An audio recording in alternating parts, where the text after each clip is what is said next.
Hello friends, నేను మీ చిన్ని. Welcome back to Chinni's kitchen. ఈరోజు మన వీడియోలో గోంగూర పచ్చడిని పర్ఫెక్ట్గా టేస్టీగా ఎలా చేయాలో చూపించబోతున్నానండి. గోంగూర పచ్చడి అనగానే మన అందరికీ పచ్చిమిర్చితో గోంగూర కాంబినేషన్ గుర్తొస్తుంది. కానీ ఈరోజు ఎండుమిర్చితో కొద్దిగా డిఫరెంట్గా చూపించబోతున్నానండి. మరి ఇంకెందుకు లెట్స్ స్టార్ట్. ముందుగా స్టవ్ మీద ఒక ప్యాన్ పెట్టుకొని అందులోకి 1 టేబుల్ స్పూన్ వరకు ఆయిల్ని హీట్ చేసుకోండి. ఆయిల్ హీట్ అయ్యాక ఒక 25 గ్రామ్స్ వరకు ఎండుమిర్చీలను వేసుకోండి.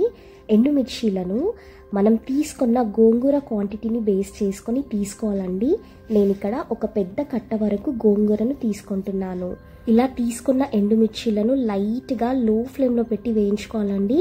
ఎక్కువ వేయిస్తే లైట్గా చేదొస్తుంది. ఇప్పుడు ఇలా వేయించిన వాటిని ఒక ప్లేట్లోకి ట్రాన్స్ఫర్ చేసి పక్కకు పెట్టుకోండి.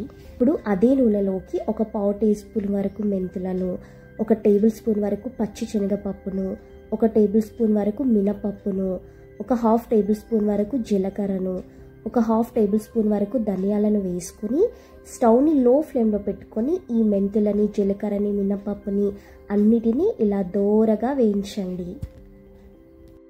ఇలా దోరగా వేయించిన వాటిని మనం ముందుగానే వేయించి పెట్టుకున్న ఎండుమిర్చి ప్లేట్లోకి ట్రాన్స్ఫర్ చేసి చల్లారనివ్వండి.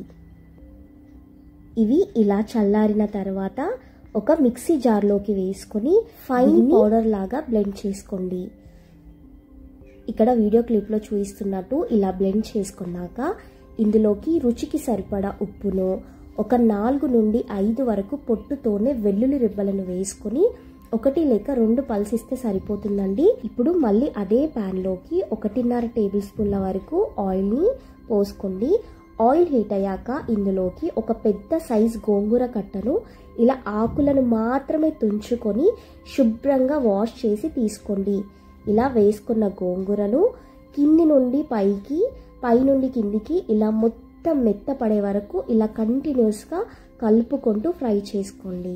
ఇక్కడ చూడండి, ఒక 2 నిమిషాలకి గోంగూర అనేది ఇలా మెత్తపడుతుందండి.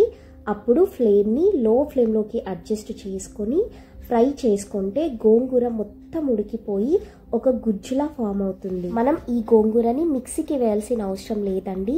ఇలా డైరెక్ట్గా చేసుకుంటేనే టేస్ట్ అనేది చాలా బాగుంటుంది.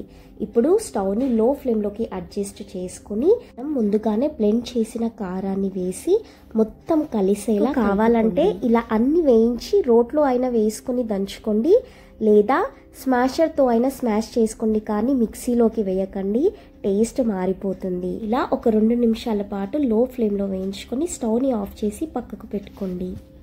ఇప్పుడు పోపు కోసం స్టవ్ మీద ఒక ప్యాన్ పెట్టుకొని అందులోకి 1 టేబుల్ స్పూన్ వరకు ఆయిల్ని హీట్ చేసుకోండి.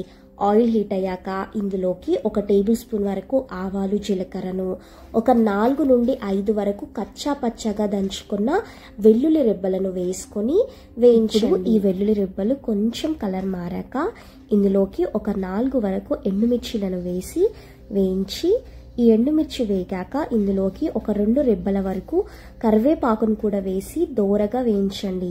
ఇది వేగాక ఇందులోకి ఈ గోంగూరను వేసి నెమ్మదిగా మొత్తం కలిసేలా కలుపుకోండి. ఇలా కలుపుకునేటప్పుడే స్టవ్ని ఆఫ్ చేస్తే సరిపోతుందండి. ఇలా అంతా బాగా మిక్స్ చేసుకున్నాక సాల్ట్ని టేస్ట్ చేసుకొని సరిపోకపోతే ఈ స్టేజ్లోనే సాల్ట్ని అడ్జస్ట్ చేసుకుని వేసుకోండి. మన తెలుగు వాళ్ళు ఎంతో ఇష్టపడే గోంగూర పచ్చడి రెడీ. దీన్ని ఎయిర్ టైట్ జార్లో వేసి స్టోర్ చేసుకుంటే ఒక 10 రోజుల పాటు అయినా నిలువ ఉంటుంది. మీరు ఒకసారి తప్పకుండా ట్రై చేసి ఎలా కుదిరిందో కింద కామెంట్ సెక్షన్లో నాతో మీ ఫీడ్బ్యాక్ని షేర్ చేసుకోవడం మర్చిపోకండి. మరిన్ని సింపుల్ రెసిపీస్ కోసం చిన్నీస్ కిచెన్ని సబ్స్క్రైబ్ చేసుకోండి.